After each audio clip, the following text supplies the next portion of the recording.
All right, I think we've waited long enough, so I'm going to go ahead and share my screen here so everyone knows they're in the right place, essentially. And I'll kick this off. So to those of you who are online, thank you for taking some time out of your day to join us to having a conversation about the planning process. And what does that look like? My name is Jim Williams. I am the CMO at Brandmaker. For those of you who don't know Brandmaker, not shockingly, we're in the business of helping marketers plan, budget, execute, and measure marketing. We sell marketing operations software to enable that. And I am delighted to be joined today by three practitioners from a variety of different companies that I consider to be at least seasoned, if not experts in the planning process. And why is that important to me? Because as a marketer, I was never taught how to do planning, strategic planning, campaign planning. It just wasn't something that was conveyed to me. It's something I had to kind of learn as you go, kind of fake it till you make it.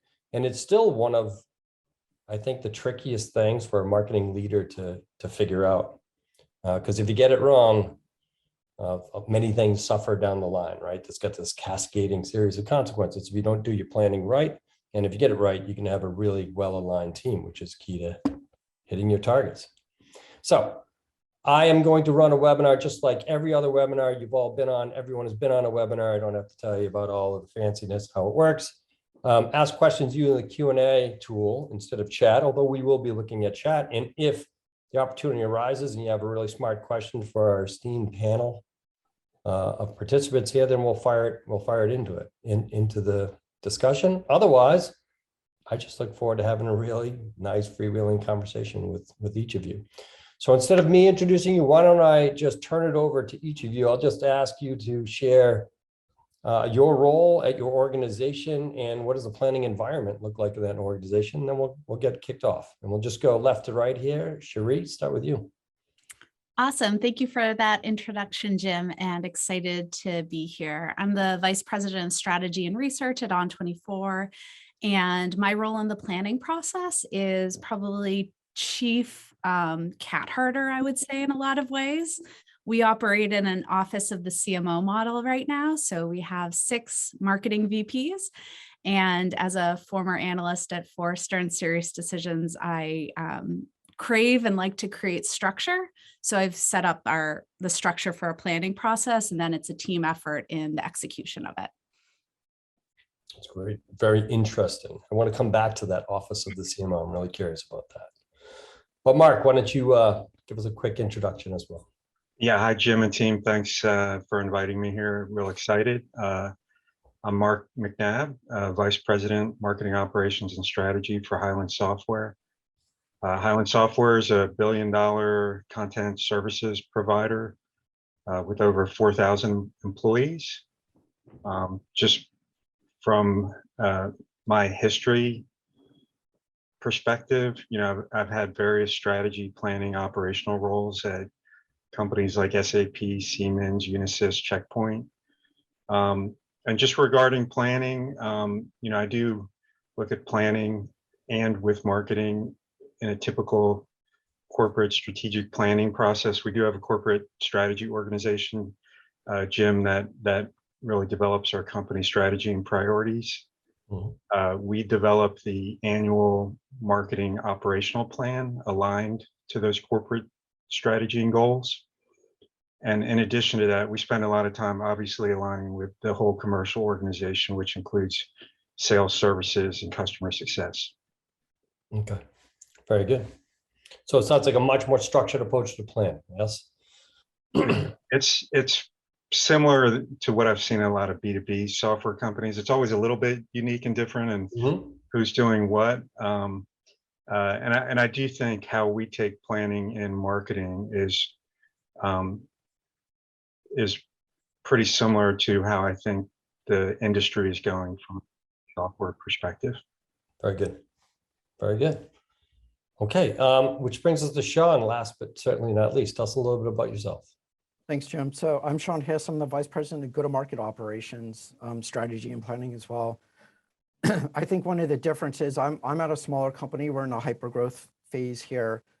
I had the opportunity to kind of hand build my job, knew a couple of the executives before I came over, and I was very purposeful of Jim setting it up as go-to-market operations because I believe firmly that our tying to our strategy, our corporate strategy, it's really important that we have a unified plan of not just the marketing side, but sales and customer success as well.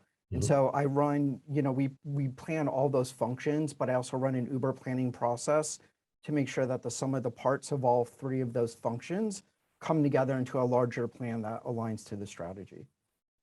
That's great. Why don't we then just continue the conversation with you, because you already started to get into what was the first question I was going to ask, which is what does the planning process look like at your organization?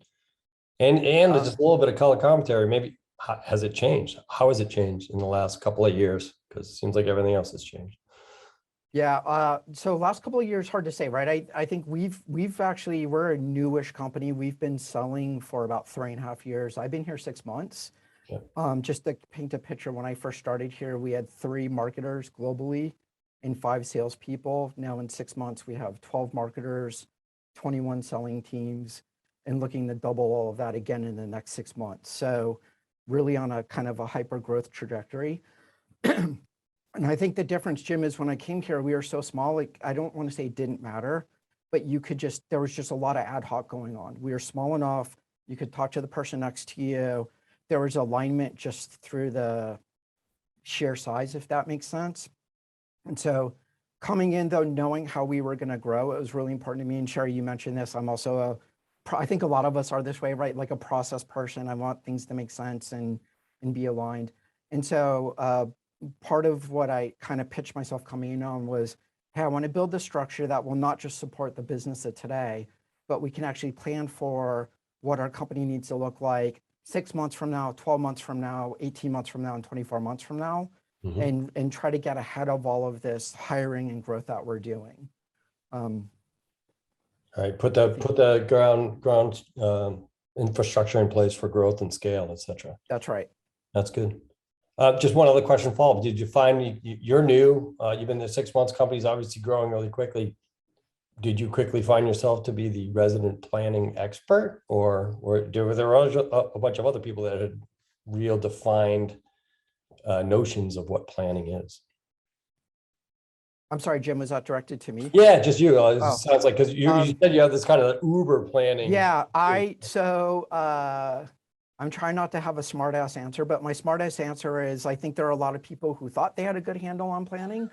Coming in, I've had an opportunity to work out some really large enterprise companies. I've worked out some startups.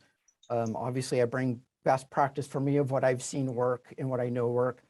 I think I quickly won over the team in terms of approach and process. And the key is having people understand why there's a process, why there's a template. Nobody likes templates, but why we're trying to formalize things and codify so we can do kind of more of these Uber roll-ups. And as soon as I started to show the value of that, the team quickly got on board.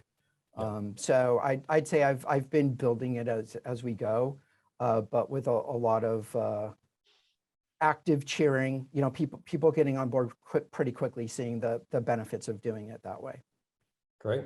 Good. Well, congratulations. Sounds like a good start. Good 6 month start there. Thank you. Mark, I think of kind of your experience, the organization you're in as very much the opposite of that, right? It's you come from a planning background. You actually started in finance. You're in part of a planning and strategy group that runs all this. Tell us a little bit, what is it like at Highland? How do you do planning there? Yeah, so Jim, I've always come from that like classical strategic planning background, and I've worked for a lot of different technology organizations. At the end of the day, strategy and planning from a process standpoint, maybe who's doing what is different. The way I personally view it at Highland today, so we have about 170 marketers. So I'll talk a little bit about marketing and how it fits within the corporation. We have about 170 marketers. We do run an integrated planning process within marketing and across the whole organization. And And Jim, I think I told you just a little earlier when we were talking, I really view planning from three levels for us, right? The first level, and I'm talking about marketing now, is really where we think marketing as a discipline is going. So we do develop a 3-year strategy that feeds our annual marketing operational plan. So we look at a lot of the trends around best practices in marketing, from the analyst firms, the IDCs, the Forresters.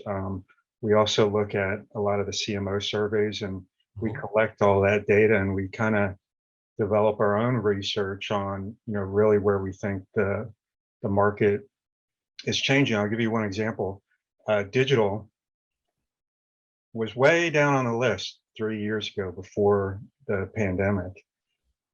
It was always important, but it was kind of like table stakes and no one talked about it. And now you see like digital is in the top 3, digital, digital, digital, digital, right? That's really changed the strategy of marketing and really thrusted things forward. So we do look at things from a longer term perspective.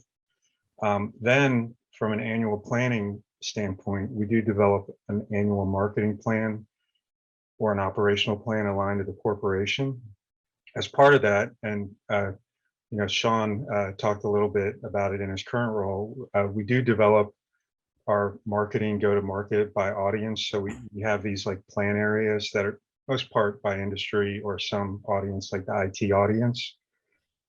We identify those segment leads as plan owners, and they're really responsible for building these integrated plans. And then the third layer, Jim and team, is once we have these audience-based go-to-market segments for marketing, we build, we have this like always-on campaign planning process where we prioritize the campaigns within those business segments, and then we meet quarterly. So I call it always on, but it's really quarterly with 6-month plans.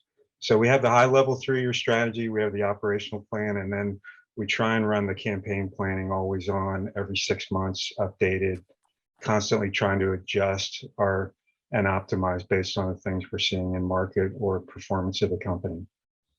Got it. Very good. So very structured approach at Highland. Yeah, and I think that comes a little bit from my background, but the way the company works at the corporate level, and then just kind of, so for example, in my experience, it's always been the dream of marketing to do more 6-month kind of always on planning, and we try and do that. And what they would do, Jim, is they try and change, like we can't do this annual planning, but the reality is companies do annual planning. Like you can't really change that. What you can do is build your kind of always on the fly campaign planning within that. Yep. Yep. Very interesting. I'm going to come back to that because that always on continuous planning, that obviously is on the minds of a big chunk of our audience. It seems like we're constantly changing. But let me first go to Cherie, and love to hear. I'm familiar with your background. Obviously, you spent some time as an analyst at Serious Decisions, later Forrester or whatever. So you got the expertise view, and now you're bringing that to your role at On24. Tell us about the planning process there. Yeah, so the planning process has been a journey for us. So I joined On24 in March of 2020, a time that probably resonates with everyone here. And before I joined, the team had set up an annual plan. There was a big campaign. Everyone felt really good about it. And I mean, the second week that I was at the company, it went straight out the window. And I don't know that a planning process on earth could have prepared the On24 team for not only the growth, but how marketing had to support the organization in a really different way, where our install base was coming to us and saying, we need to shift everything digital. And then we had new companies coming to us saying, we just need it now. All events are canceled. We have to turn digital. And Jim, when you do marketing at a MarTech company, your job is extraordinarily hard as it is because you have to be the poster child for your company. Mm-hmm. So there was like a lot of compounding factors for how we had to prioritize to take in the business in the right way, to service our current accounts, and to make sure that we were able to stabilize the ship in a lot of ways with a massive influx of spending occurring, but also a really drastic shift in our demand type. I mean, not to get too analysty, but like, webinars, a lot of people love the word, hate the word, whatever you want to call it, but the whole world really changed for us, and it changed the way we had to market ourselves, and that required a lot of changes to how we tried to plan, I would say, for 2021. I mean, we just held on for dear life in 2020, I think. Yeah, so everything goes out the window, and then the rest of 2020 is you're trying to react to things that are changing so quickly in your customer base and with your product delivery and everything else. Exactly. So 2021, we tried. I think we struggled to really create enough structure for ourselves because we also had to hire so much within the marketing org.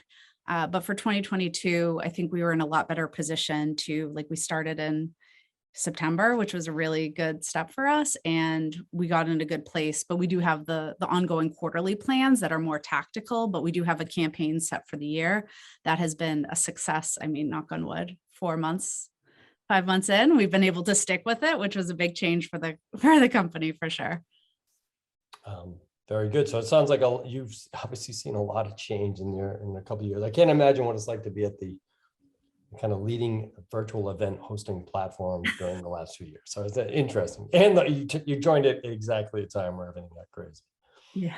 So you talked a little bit about throwing plans out the window, per se.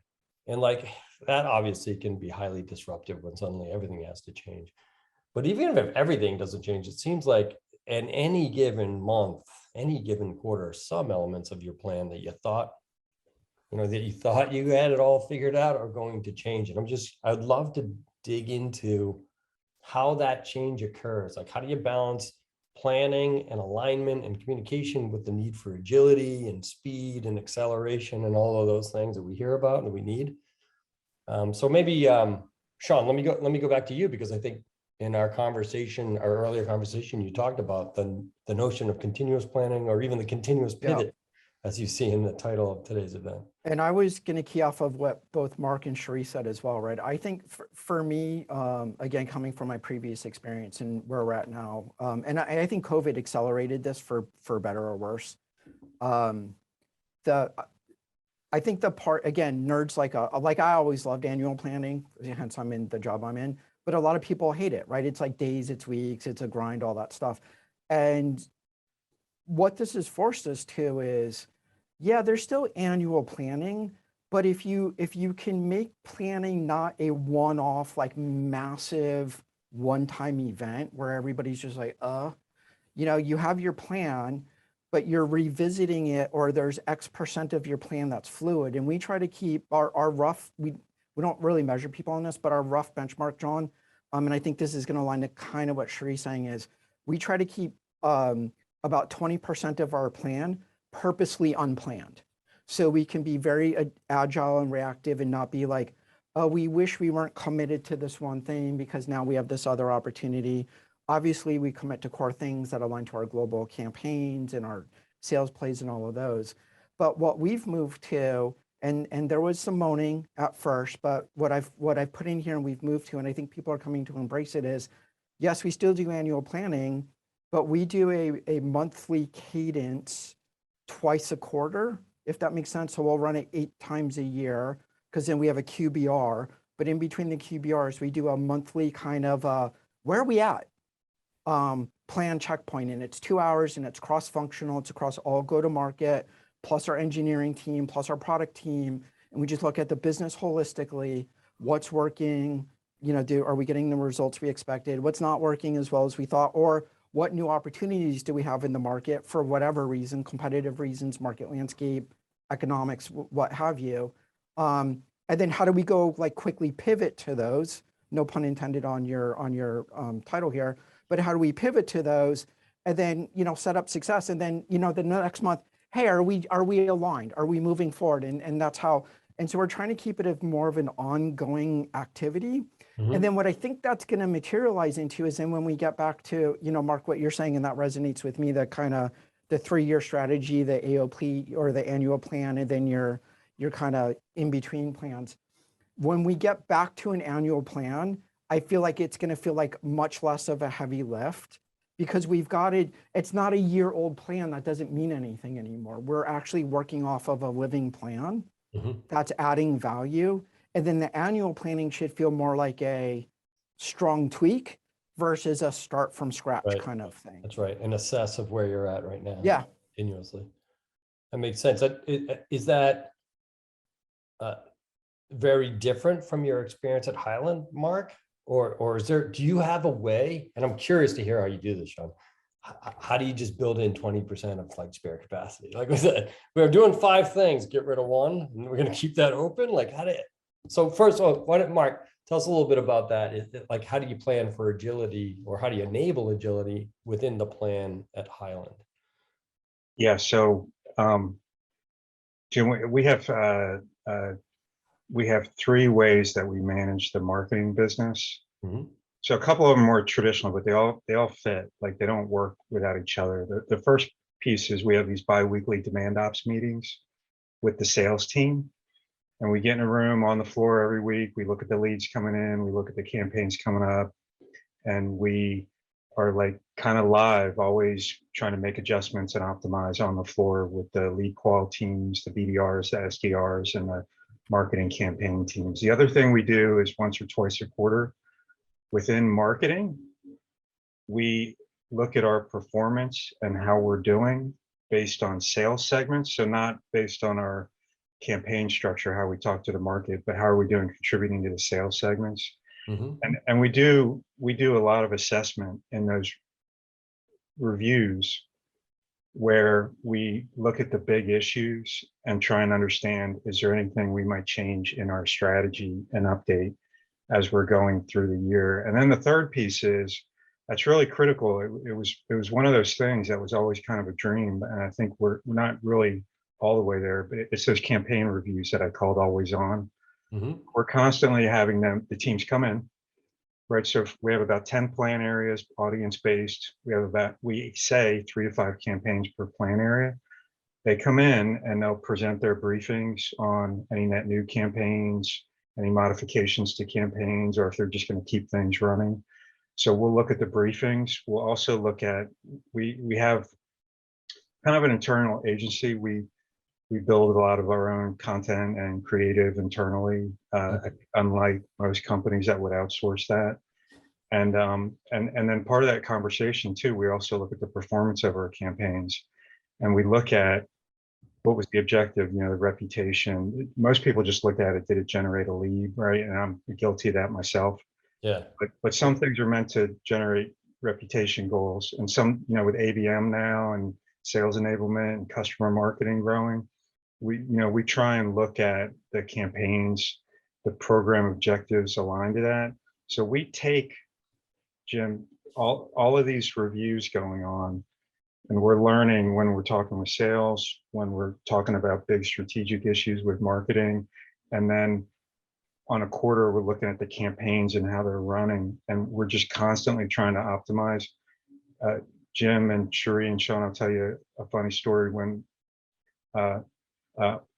not trying to promote Hive9, but it was related to this. When we started automating our planning, when we first started documenting things, we had 112 campaigns, and right now we're running 50. So just having visibility and a prioritization process too, we had to build a prioritization process around that, really dropped us from just kind of doing too much and things that weren't really driving return to now we feel like we're really kind of focused on the things that we're doing. So that's how we try and do it today. I would, just to be honest, is it perfect? No, but we do try and run the business that way.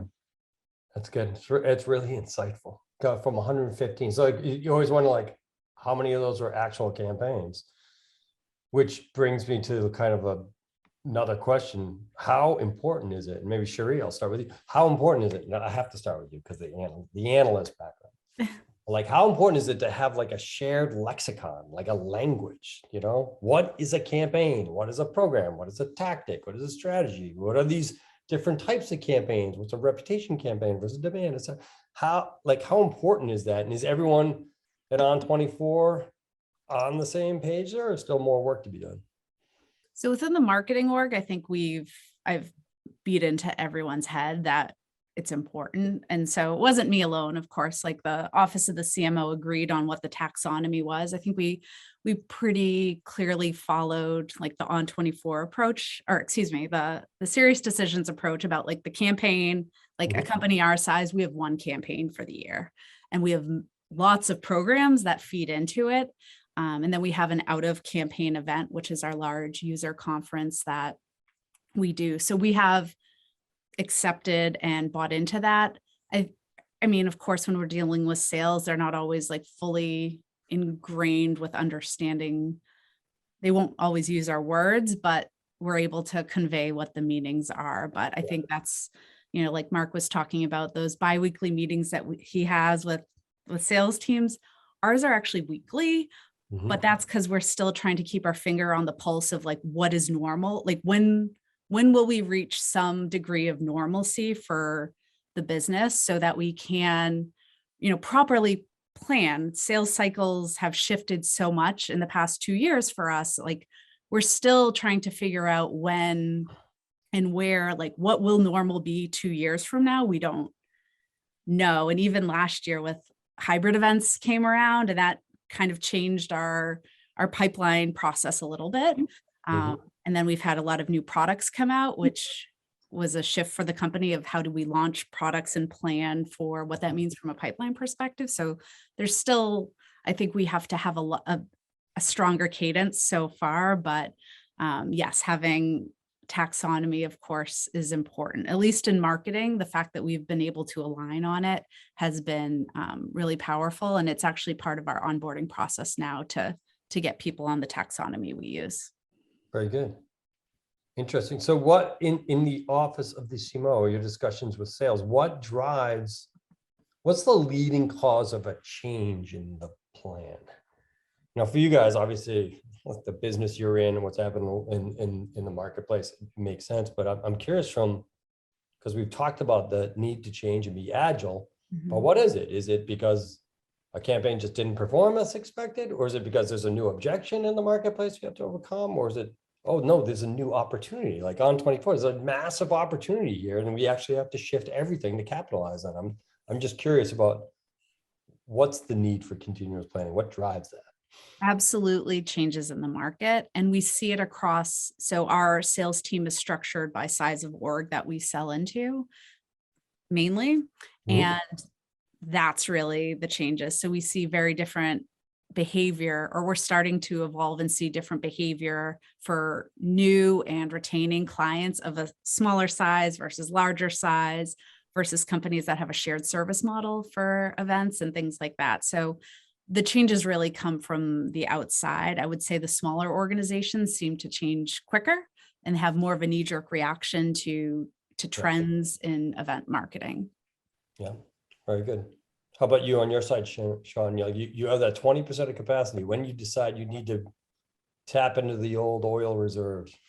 Yeah, when you're asking the question to Sherry, I'm like, yes. It was for us, it was each of those things. Yeah. And again, the way we're a hyper growth company. I mean, I think you can intuit that just based upon the marketing growth, the sales team growth, and our continued growth, which is really fun. It feels like Lord of the Flies sometimes, but it's really fun place to be. And we get to kind of build it as we go. For us, it's probably more opportunistic than anything else, right? Just the way that we're growing and the things that show up.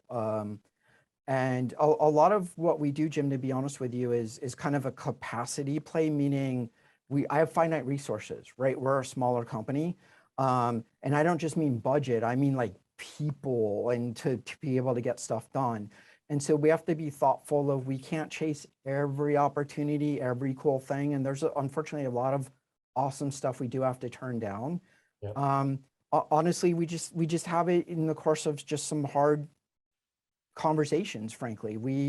The way we plan, and I'll be more specific to marketing, is we do about 50% of our allotment, Jim, around what I would call more the like brand awareness and demand things. Now we have functions that are, demand gen is a demand function, therefore they're more like 100%, but that's roughly our dial when I work with our marketing leadership. We do 10% of innovation, which is trying to give a safe environment. Go try something new. It might work, it might not. That's okay. Like, it's kind of a calculated risk environment we try to set up with that to figure out. We strive for about 20% of run the business, just your lights on, right? Like, what does it cost to run your website, to keep things going, and pay for our webinar platform, all of these kinds of things that we do. And then we keep the remaining 20% as agile. And so normally when we do a plan, Jim, and I actually just keep that money back. I just hold it back. And so everybody will come up with their plan. We'll piece it together. We'll kind of look at how are we on the dials, ask some hard questions. And then it's a little bit of like best idea wins for the rest of that kind of agile funding. That's been our approach so far. That's great. Do a lot of those experiments become a standard operating procedure? Like, do a lot of them mature into what you would consider to be an always on, or it's just part of what we do? Yeah, I'm gonna take your opportunity to define a lot. I think a lot. Yeah, I'd say it's probably about half. So yeah, if you're using a baseball analogy, right? If you're trying to hit a home run and you're hitting half the balls out, I think anybody would take that all day long. And again, for me, it's as much about like I said, the environment and challenging people to think differently, to have a growth mindset, to not just be like old school enterprise events. We have to have the biggest booth and the fancy dinner, and there's a time and place for that. Again, it kind of depends on your goals, but how are you thinking for the digital buyer's journey, and just staying up with all the things that our marketplace affords us now through technology and best practice and all of that. Right. It's funny you say big booths and fancy dinners, because that's exactly what's on my mind right now. No, and again, I'm not like there is a time and place for that, right? But I think there's I believe that the marketing as an industry, we're getting a bit more right-sized, of more of an integrated mix of how do you allow buyers to come in however they want to come in multiple ways. So we're at NAB right now, like probably spending more money than we should. So again, I'm not begrudging events. They have their time and place, but it's not just events anymore. Right. Especially as long as you're not viewed as that's what you do. Oh, it's the marketing team. They do the big trade shows. Totally. Yeah. I know we're at 12:34, so I forgot to do my paid placement, which I know Tao will be upset with me later. But if you're interested, you might have caught Mark's. He made the reference to our products before I did, so then he gave me permission. But if you're actually interested in see how we enable planning in a system of record through our solution set, right? We do planning, budgeting, execution, and measurement. I encourage anyone that's on the line right now to stick around after we end our conversation, and you can check out the backstage pass part of today's programming, where Stephanie will actually walk through and give a quick demo of our planning solution, 10 minutes or less, if you want to stick around for that. No obligations. But why don't we move to kind of start to maybe to wrap this up, 12:35. I think there's a really good question here that, I've loved the answers to, which is, what would you give to advice? As I said, no, I didn't participate in a serious decisions training program. Couldn't afford their research. I didn't go to take a course in planning, right? So I just kind of had to make it up as I go. But if there's someone out there that's early on in their career, maybe they're at that director level, and thinking about how do they get their arms around planning, what's one piece of advice you would give them now? And I'll just start with you, Mark. Well, I can tell you what we're trying to do, Jim, from my experiences, particularly in marketing. I know this to be real because in some of my jobs, when we'd acquire companies, I would audit their organizations. Even to this day, I would say most people in marketing still do planning in spreadsheets and Excel documents. And from what I had seen in the industry was, since about 2005, from a technology standpoint, marketing would invest in better event technology, email technology, digital technologies, but they'd never invest in the technologies to help them run better. Like sales had CRM, right? And I know lead management could be considered part of CRM, but they never really automated the plan, performance, manage the business, right? So it's really nothing to do with Hive9. You just got in my way, Jim. And I like the product, but like I was on a mission to automate planning and make marketing very efficient and effective. So, you know, if you're going to ask me what would I share with everyone, I do think the future of marketing is to be better run, right? Not just have the great events and great tactics and great digital things. That's all critical too. But you need to run your business. You need to have better prioritized plans. You need to be able to understand the performance of them so you can optimize them. And it's so hard. I can tell you right now, like the old days where, oh, I need to know what this plan is. So you'd have to chase 10 people around, tell them to come in with their custom PowerPoint, right? That would sit in a deck somewhere. And it's just very hard to manage plans. And just to kind of piggyback on that a little bit, it's not only the technology, you really have to have an organization and an operating model that supports that, where you have people that understand how to build integrated plans other than a couple few slides, right? Really develop a real integrated campaign with programs and tactics that support objectives. You need to have if you do it internally or externally, right, you need to understand how to manage those resources to create and develop content, assets, creative materials. And then you really need to kind of be able to coordinate that with all the execution teams that'll launch that campaign into market. So it's much more complicated than just the technology piece. It's really an operating model. It's a people, process, and technology thing. But you know, my passion has really been to get out of these spreadsheets and automate marketing from a business standpoint. And that's the one thing I would tell people here. Very good. That's good. So think about it as a discipline, right? A whole framework, right? And I think that's a good piece of advice.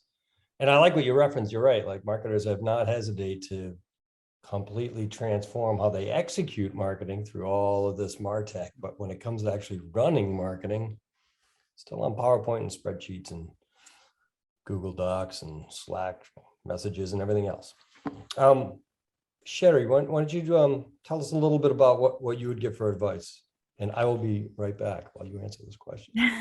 Well, I'd first start by echoing what you said, which is the gap really is in the market and how marketers learn and take on information.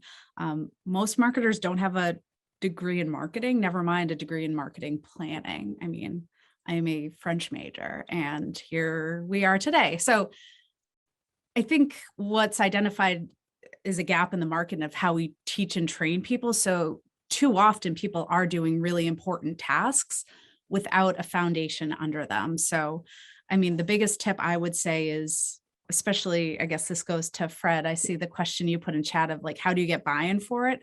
I would start with the problem that is most acute and then be able to build the plan out of that.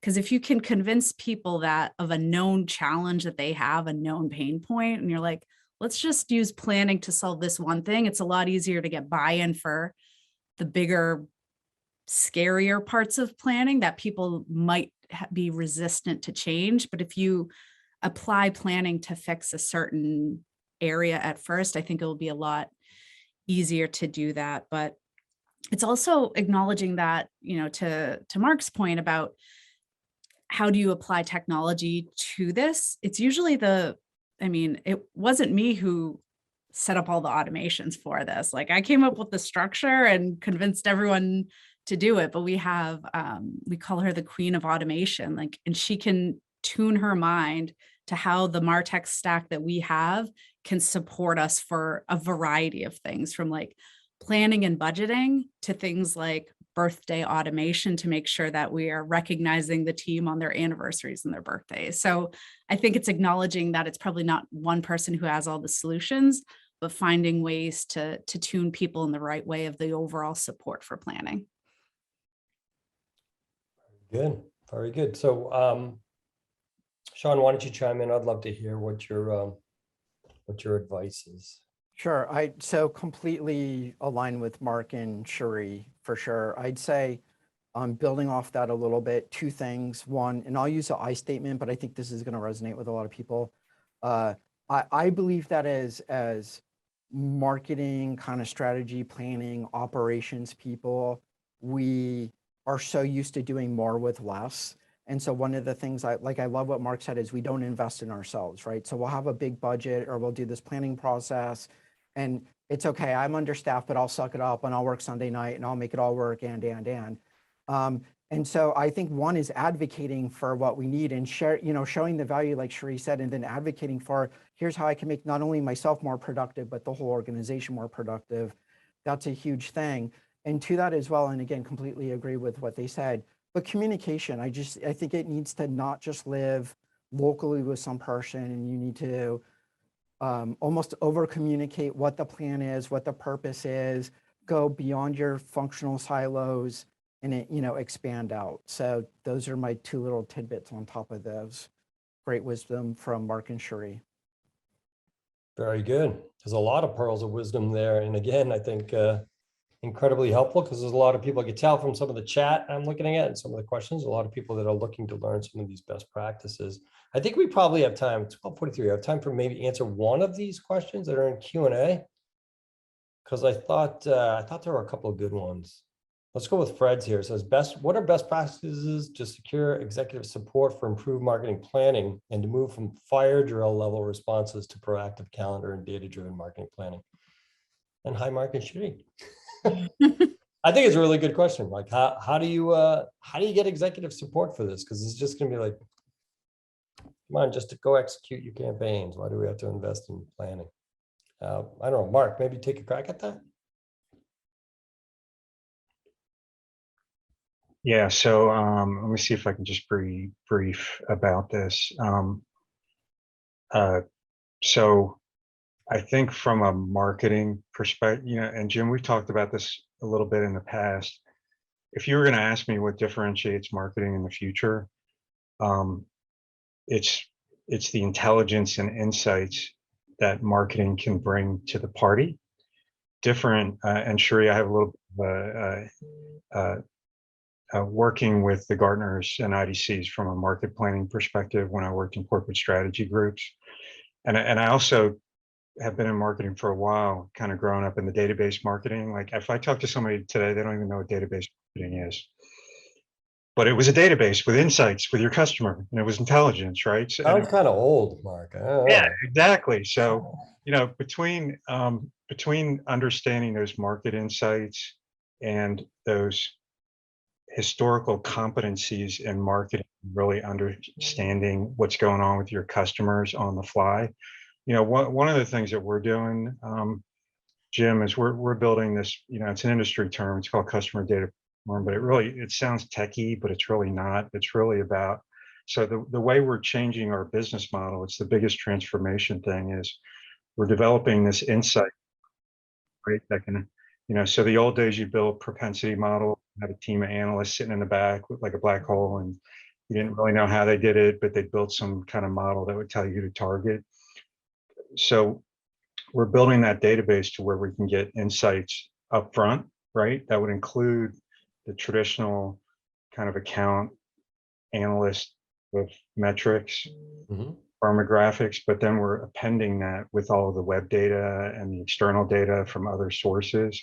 And we're really driving those insights up front in the planning process, not only from the traditional corporate or sales plays and marketplace, but really adding that marketing layer of intelligence there. And then we're calling it like our digital engagement center of vision, but we're just really driving those insights through planning and adjusting how and kind of automating those insights into our business model. So I really think, to answer Fred's question there, what's going to change in the future is really how marketing automates insights into our business process to make more strategic decisions.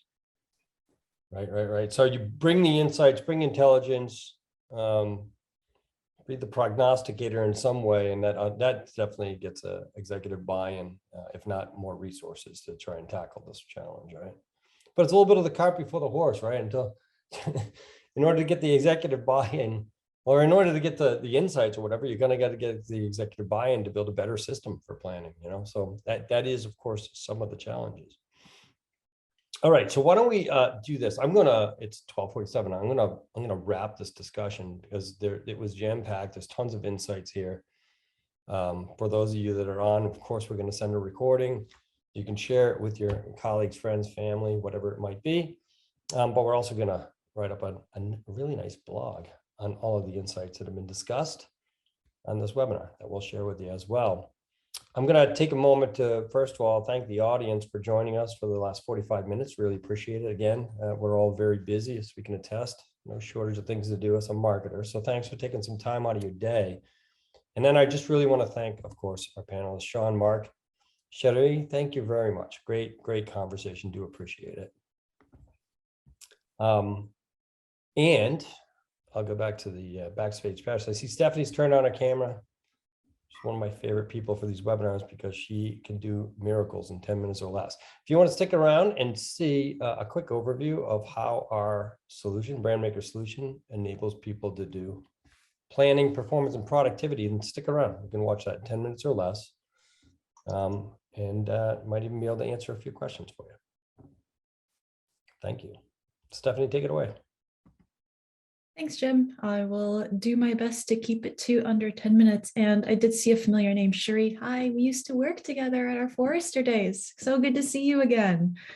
Why don't I start sharing my screen so we can get right to it. So for those of you who I haven't met, my name is Stephanie Schultes. I'm a senior solutions consultant. I'm on our pre-sales team. I came over from our Hive 9 team prior to the acquisition. So a little bit about the solution, the Hive 9 solution. It saves marketers time and improves the business results of their plans. So marketers can stop wasting time in spreadsheets and better collaborate around shared goals and spending decisions. That increased visibility that comes with that helps to eliminate any duplicative programs and aligns all marketing activities to their strategy and top-level targets.